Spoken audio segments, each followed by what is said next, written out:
We live in the freest stage of human existence, where every man or woman can choose to make their own choices and decide their own futures, where they can debate and challenge the leadership they don't like or see as right. I'm sure we all enjoy this freedom over anything China or North Korea could offer us. But picture yourself not as a free man or woman who can find safety or solitude in your own home, but as a tool of the state, watched and kept checks on, ready to be rid of should you no longer be useful. Imagine yourself in the world of 1984. Imagine yourself alone, afraid, cold, and watched as you are slowly manipulated by the 24/7 state propaganda. Imagine yourself in this terrible, spine-shaking, dystopian world where you can't win, escape, or rebel. This isn't your modern-day dystopia where the good guys win. This is 1984, which changes the idea of dystopian fiction forever with its fear, hopelessness, and absolute control. A dystopia is defined as an imagined state of society where there is great suffering or injustice, typically one that is totalitarian or post-apocalyptic. The world of 1984 is basically the definition of totalitarianism, a story which has the main character of Winston Smith experience the terrifying possibilities of totalitarianism. In the state where you're always being watched, judged, and controlled by a power that wants nothing more than to use you to further its own goals, it is in 1984 we experience this control on a whole nother level. The exploring of language as mind control, where words that even have a small chance of being used against the state are forgotten and destroyed. The past being subject to change in a way never imagined before, such as in the quote, "Every record has been destroyed or falsified. Every book rewritten. Every statue, street, and building has been renamed.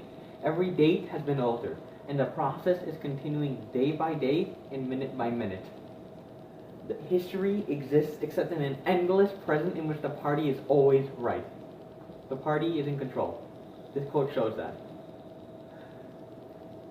They have complete control of the past, the future, and the present. No other society in dystopia has this type of control ever. You cannot get an experience like this reading any other book.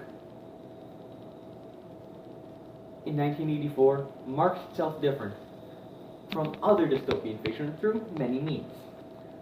Such either with Orwell's brilliant descriptions of the party's absolute control,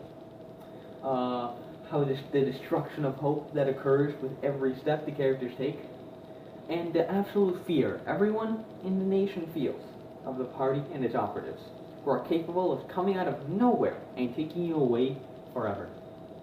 George Orwell's book touches upon hope a few times, where our main character, Winston Smith, slowly gains hope. He sees the party for what it really is. He joins a brotherhood built only to survive and destroy the party from within. And he has a brilliant secret love affair, which is completely illegal in the party, by the way. But right when you think he's good for good, they'll be home free, it all comes tumbling down. "You are the dead," said the iron voice behind them. They sprang apart. Winston's entrails seemed to have turned to ice. He could see the white all around the irises in Julia's eyes. Her face had turned milky yellow.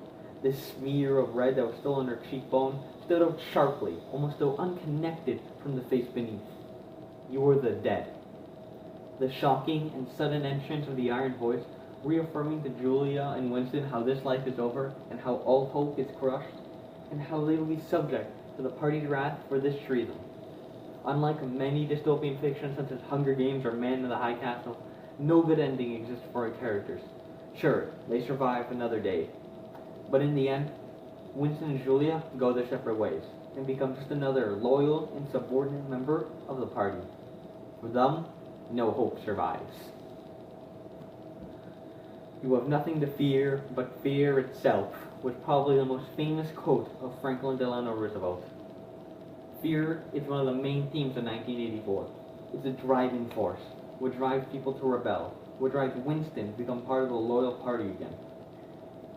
It is, without a doubt, the main driving force of the book. Without fear, the party wouldn't have control, and neither would they create the rebels that they have. During later events, in the book, the phrase "behind them" essentially represents the party, and that has been following them and hunting them down, Julia and Winston down this entire time, confirming the fears of Winston, who always thought they were being followed. Always also using fear of the intimidating thought police, playing a key role in keeping the fear in society, where they, even in this safe place, where Winston obeys them, as he is essentially caught naked and afraid, unable to do anything against the true, absolute power of the thought police and the party. Even when his loved one is being beaten and assaulted, he does nothing, from pure fear alone, showing just how much power fear has in this book. In the end, the party would announce that 2 and 2 made 5, and you would have to believe it. It was inevitable they would make that claim, sooner or later. The logic of their position demanded it. Not merely the validity of the experience, but the very existence of external thought, external reality was tactically denied by their philosophy. As Winston reads a children's history book, he marvels at the party's mind manipulation, psychological manipulation, and the power of fear they possess.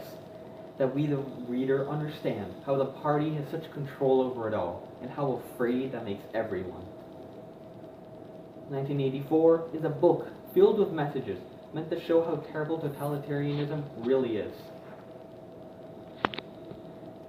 How there's nothing that fear can't accomplish. How absolute control is strong, no matter what man or woman you are.